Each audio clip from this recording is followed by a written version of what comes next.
भगवान और भगवान के भक्तों के मुख से स्खलित जो अक्षर है उसे भागवत कहते हैं। श्री भगवतो भागवतानाम मुख स्खलितम। अच्छा, ये कितने अक्षर भगवान के मुख से स्खलित हुए? बोले 3 अक्षर, केवल 3, अ, उ और मा। ओ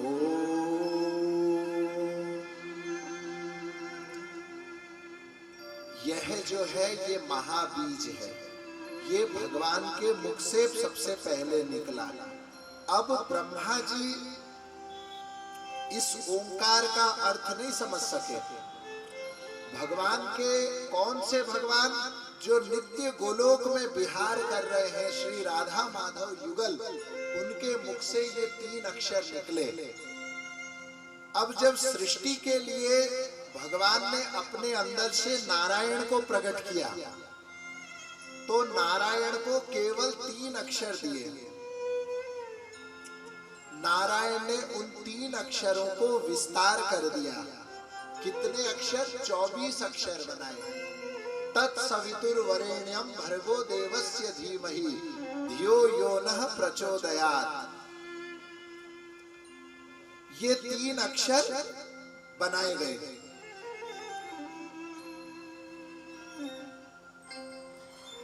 तीन अक्षर का विस्तार क्या हुआ?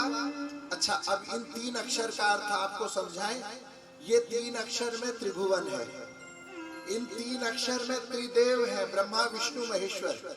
इन 3 अक्षर में सत्व रज तम, इस 3 अक्षर में जीव ब्रह्म माया, इस 3 अक्षर में दिन रात और संध्या, इस 3 अक्षर में सामवेद, यजुर्वेद और ऋग्वेद, इन 3 अक्षर में महासरस्वती, महाकाली और महालक्ष्मी, इन 3 अक्षर में स्वर्ग, पाताल और पृथ्वी, इन 3 अक्षर में जन्म, मृत्यु और मुक्ति, इन 3 अक्षर में जागृत, स्वप्न और सुसुप्ति। ये सारी अवस्थाएं, सारी सृष्टि इन 3 अक्षर में नर, नारी और नपुंसक। इन 3 अक्षर के अलावा तो पूरी सृष्टि है ही नहीं। जो कुछ है 3 अक्षर के अंदर ही है। लेकिन इन 3 अक्षर को जानने पर मुक्ति थोड़ी होगी, इसको समझने पर मुक्ति होगी। अब आप सब बोल देंगे ओम, तो ओम बोलने से थोड़ी मुक्ति होगी, एक बार से नहीं होगा। उसके तत्व को जानने पर मुक्ति होगी। तो उस ओंकार के विस्तार के लिए भगवान ने 24 अक्षर बनाए। सबसे पहला जो वेद की माता है वो गायत्री है। तत्सवितुर्वरेण्यं भर्गो देवस्य धीमहि धियो यो नः प्रचोदयात्। हम उस परमात्मा के तेज को ध्यान करते हैं जिनके द्वारा हमारी बुद्धि उदय की तरफ जाए, मुक्ति की तरफ, ज्ञान की तरफ जाए। असतो मां तमसो न तमसो मां ज्योतिर्गमय, असतो मां सद्गमय, मृत्योर्मा अमृतम गमय। मृत्यु की तरफ मत जाओ, अमृत की तरफ जाओ। असत की तरफ मत जाओ, सत की तरफ जाओ। ये जो बुद्धि का उदय, ये भगवान की कृपा से होता है। और कैसे? उस सत्य स्वरूप परमात्मा का ध्यान करने से कृपा होती है। अब कोई बैठा रहे, खाता रहे, पीता रहे, सोता रहे, बोले भगवान की कृपा होने से हमारी बुद्धि शुद्ध हो जाएगी। होते हैं ना कुछ लोग, बोले भैया आप गुरु कर लो। अरे भाई, भगवान की कृपा से गुरु मिलते हैं। बोले हमको तो मिल गए, तुम कर लो। अरे भाई, तुम पे कृपा थी, तुमको मिल गए, चलो वृंदावन। अरे कैसे वृंदावन? तांको डोरी न लगी लेके ही जाई परिवेन। लोगों को बड़ी एक मिल गया रास्ता। अरे भैया, तुम्हारी बिटिया की शादी करते हो, तब तुमको कोई बोले कि तांको डोरी न लागिले बाघर हबनी, तो क्या तुम रुक जाते हो? रुकते हो? नहीं रुकते। सब भाग भाग के खोजते हो, अरे भैया एक लड़का दिखा दो, हमारी छोरी के लिए लड़का दिखा दो, छोरी के लिए। जब बहू ढूंढते हो बेटे के लिए तो कितने फोन लगाते हो, कितने रिश्तेदारों से बात करते हो। कभी गुरु को ढूंढने के लिए, कभी भगवान की कथा के ढूंढने के लिए तो फोन नहीं लगता है। वृंदावन जाने के लिए तो मन नहीं ललचता, अभी फोन आ जाए। आपके किसी रिश्तेदार के कोई विवाह है, आप तुरंत टिकट बनवाएंगे, अरे भाई उनके जाना पड़ेगा, भाई क्या करें, वो अपने आते हैं, अपने जाना पड़ेगा। फोन आ जाए कि कोई चलते रहे, अरे भैया पहले टिकट करो, ट्रेन की ना सही, फ्लाइट की सही, तत्काल में करो। लेकिन कोई कहे चलो वृंदावन नहीं गए तुम, चलो वृंदावन दर्शन करने, अरे भैया उनका बुलावा आने से जाना होता है, ऐसे थोड़ी कोई जाना होता है।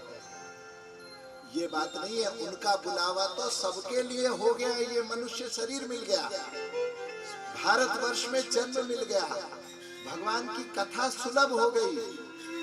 इस मोबाइल में एक बटन दबाओ, भगवान की कथा सुनने को मिलती है।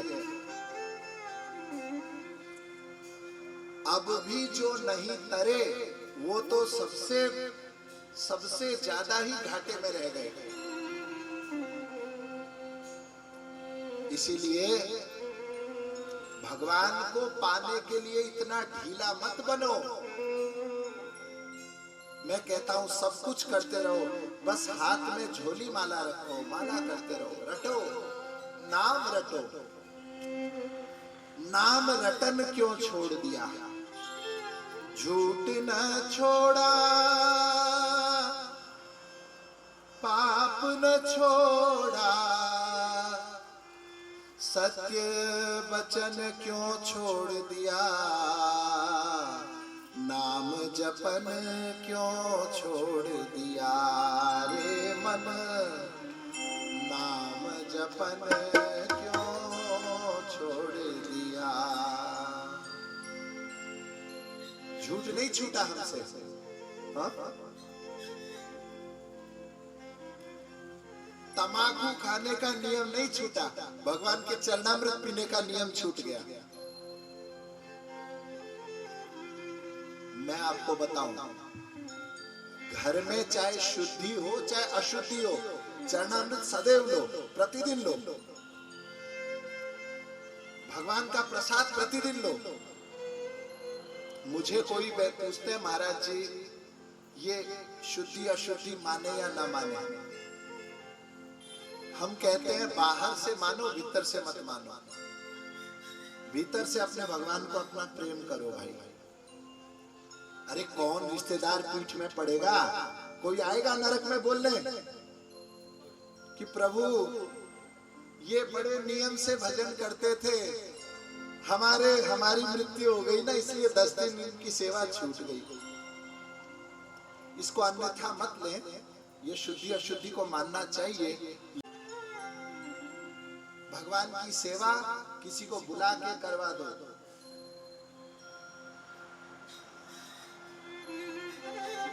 मैं मानता हूं सब लोग मेरी बात पे नहीं चल सकेंगे, मेरे जैसा हो तो कोई मैं बिल्कुल ना मानूं। मतलब कौन सा रिश्तेदार किसका है, मैं मेरे ना कोई है ना मेरा कोई ना मानो। मेरे तो गिरधर गोपाल दूसरों ना कोई।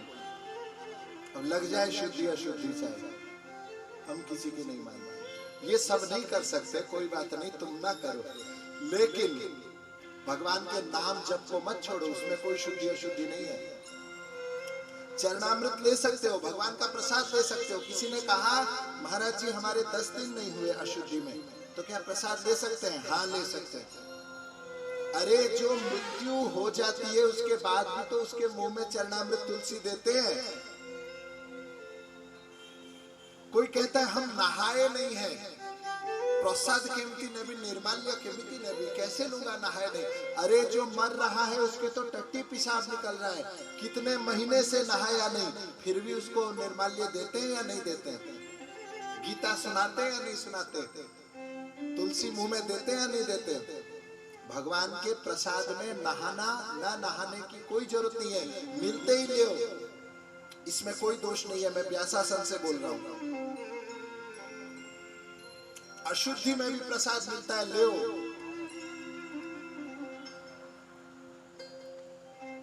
ओडिया लोगों को मैं बता दूं, कषा खाऊथिले भी जदि भगवानଙ୍କର प्रसाद मिलुची किंचित मात्रा नेले कौनसी दोष नहीं। अगर आप लोग ले रहे हैं किसी मनुष्य की, आपके रिश्तेदार के, किसी के 12 दिन के अंदर आपको प्रसाद मिलता है, तो लेने से उस व्यक्ति का उद्धार हो जाएगा। 12 दिन के अंदर आप बोलेंगे क्या कथा सुन सकते हैं? हाँ, सुनना चाहिए। आप लोग अपने घर में पंडित जी को बुला के गरुड़ की पुराण की कथा सुनते हैं, तो भागवत पुराण की कथा क्यों नहीं सुन सकते? भगवान की कथा कभी अपवित्र नहीं हो सकती, भगवान का नाम कभी अपवित्र नहीं हो सकता, भगवान का प्रसाद कभी अपवित्र नहीं हो सकता। सच्चे रिश्तेदार केवल भगवान हैं, इस बात को समझ लो। और अगर तुम में थोड़ी सी भी चालाकी है, चतुरता है, तो किसी संसार के रिश्तेदार के लिए भगवान से अपना प्यार, अपना संबंध मत बिगाड़ो, उनको अपना माने रखो। ये काम आएंगे, बाकी कोई काम नहीं आएंगे। क्यों जी, कुछ गलत कह रहा हूं मैं? हाँ, ये काम आएंगे और कोई काम नहीं आएगा। जिसने इस बात को समझ लिया वही वास्तव में तत्व ज्ञान पा चुका। तो भागवत के प्रारंभ में कहा गया गायत्री मंत्र का विस्तार श्रीमद् भागवत है। चतुर्विंशति ब्रह्मांडम, जो 24 अक्षर की गायत्री हुई, उससे ऋषियों को तत्व ज्ञान हो गया। लेकिन 24 अक्षर को और विस्तार करने के लिए भगवान नारायण ने ब्रह्मा जी को 4 श्लोकों में भागवत की कथा का श्रवण कराया। 4 श्लोक से ब्रह्मा जी को तत्व ज्ञान हो गया। ब्रह्मा जी ने जब नारद जी को सुनाया तो 4 श्लोक नहीं 10 श्लोकों में सुनाया। नारद जी ने वही ज्ञान व्यास जी महाराज को 100 श्लोकों में सुनाया। व्यास जी महाराज ने सुखदेव जी को 1800 श्लोकों में सुनाया, वही भागवत का ज्ञान। और सुखदेव जी महाराज ने परीक्षित को और आगे हम सबको 18,000 श्लोकों में सुनाया। और आज भी संत लोग अनंत अनंत शब्दों में, अनंत अनंत श्लोकों में भगवान की भागवत की कथा का श्रवण और कीर्तन कर रहे हैं। सबसे पहले जो 18 पुराण थे वे सब मिलके एक ही थे। 4 लाख श्लोक की पुराण संहिता थी। उसमें से श्रीमद् भागवत को अलग किया गया। कैसे? भागवत के लक्षण मत्स्य पुराण में, वामन पुराण में बताए गए। भागवत कौन सी है? बोलते हैं हयग्रीव ब्रह्म विद्या यत्र वृत्रवधस्तथा गायत्र्या च समारंभं तत्रैव भागवतं विदु। जिस पुराण में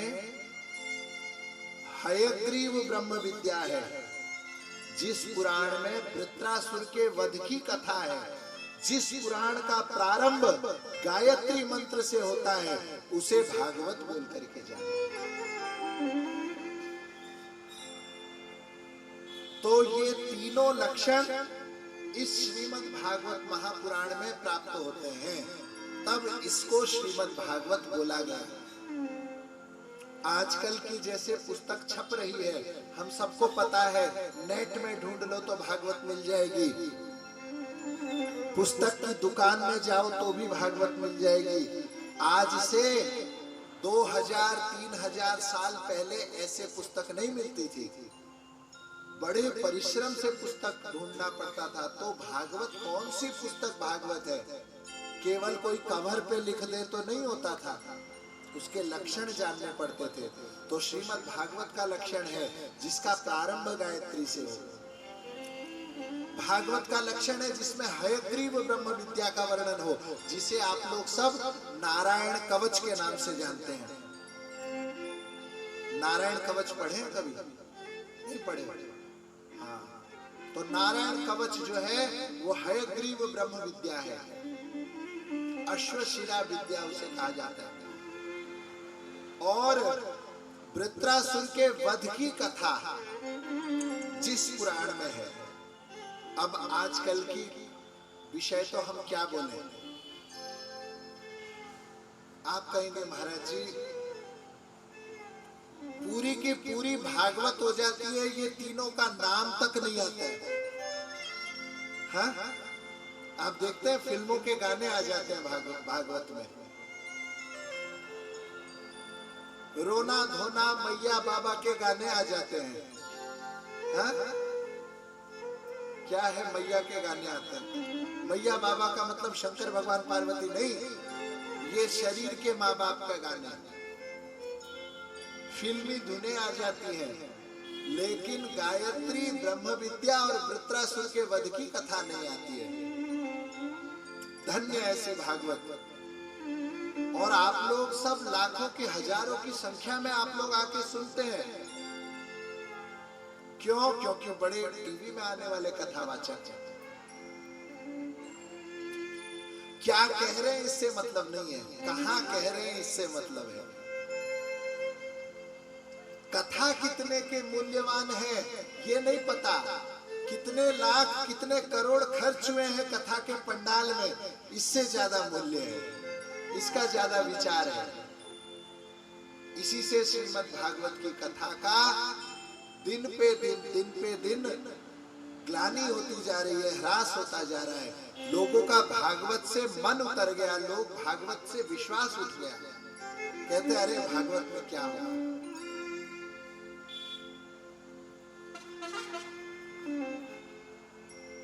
ध्यान पूर्वक चिंतन के साथ श्रीमद् भागवत की कथा को 2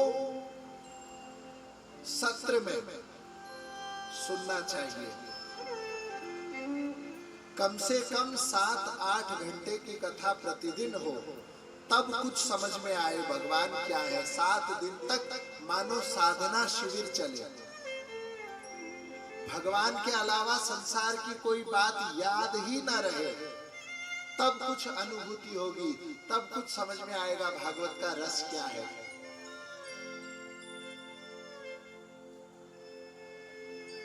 तब मन वृंदावन हो जाएगा। जरूर श्री राधा विनोद बिहारी, राधा विपिन बिहारी दोनों नृत्य करते हुए हृदय मंदिर में दर्शन देंगे। धर्मा प्रोचित कैतवोत्र परमो निर्मत्सराणां सतां वेद्यं वास्तवमत्रमस्तु शिवदं तापत्रयोन्मूलनम्। श्रीमद् भागवते महामुनि कृते किं वा परेरीश्वर सद्य हृद्यवरुध्यते त्रिकृतिभिः शुश्रूषुभिस्तत्क्षणात्। कपट रहित धर्म बिल्कुल विस्तार से स्पष्ट रूप से परम धर्म का निरूपण जहां किया गया। जिस श्रीमद् भागवत को सुनने की सच्ची इच्छा हृदय में आते ही भगवान पहले आके हृदय में विराजमान हो जाते हैं। जिस श्रीमद् भागवत से हृदय की शांति तुरंत मिलती है। ये परीक्षा है। आप लोगों को अगर भागवत की कथा सुनने के बाद भी हृदय में शांति नहीं मिल रही तो या तो आपके रिसेप्टर खराब है या फिर हमारे बोलने वाला ऑडिटर खराब है, या तो हमारा माइक खराब या फिर आपके कान खराब। दोनों में से कुछ एक खराब है। अगर भागवत की कथा सुनने से और हृदय में चिंतन करने से अगर शांति नहीं मिली तो वाचक बदल दो, नहीं तो खुद बदल जाओ।